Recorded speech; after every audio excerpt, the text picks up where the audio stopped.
আমি ওই ব্যক্তিকে জান্নাতের আঙ্গিনায় একটা ঘরের গ্যারান্টি দেই যে ব্যক্তি তর্ক করার সময় নিজে হক এটা জেনেও সে তর্ক থামিয়ে দেয়।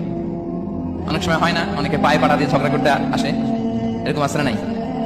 আপনি চুপচাপ দেখবেন একটা বাজে কমেন্টস করতেছে, আবার কমেন্টের নিচে কমেন্ট, আবার গালি, হ্যাঁ আছে না এরকম?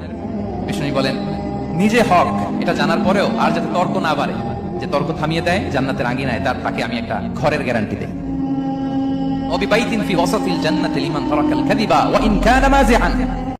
আর ওই ব্যক্তিকে আমি জান্নাতের মাঝখানে একটা ঘরের গ্যারান্টি দেই যে ব্যক্তি কৌতুক করার সময়ও মিথ্যা পরিহার করে। করতেছে কৌতুক, ফান করতেছে, আর ইজ কিডিং, পান করে, কৌতুক করে, কিন্তু কৌতুকের সময় সে মিথ্যা বলে না। এই স্বভাব যাদের, তাদেরকে আমি জান্নাতের মাঝ বরাবর একটা ঘরের গ্যারান্টি দেই। এরপর বিষ্ণু কি বলে দেখেন, তিনি বলেন ওয়াবি বাইতিন ফি আ'লাল জান্নাতি লিমান হাসানা খুলুকাহু। আর জান্নাতের একেবারে হাইস্ট পিক অফ প্যারাডাইস, জান্নাতের সর্বোচ্চ স্তরে আমি একটা ঘর বা একটা বাসভবনের গ্যারান্টি ওই ব্যক্তিকে দেই যে তার আচরণটা সুন্দর করেছে, যে সুন্দর আচরণের অধিকারী হয়েছে, তাকে জান্নাতের হাইস্ট পিকে আমি একটা বাসভবনের গ্যারান্টি দেই। তাহলে বলেন তো আমাদের আচরণটা সুন্দর করার দরকার আছে না নাই? এটা খুব ছোটখাটো একটা আমল, তাই না?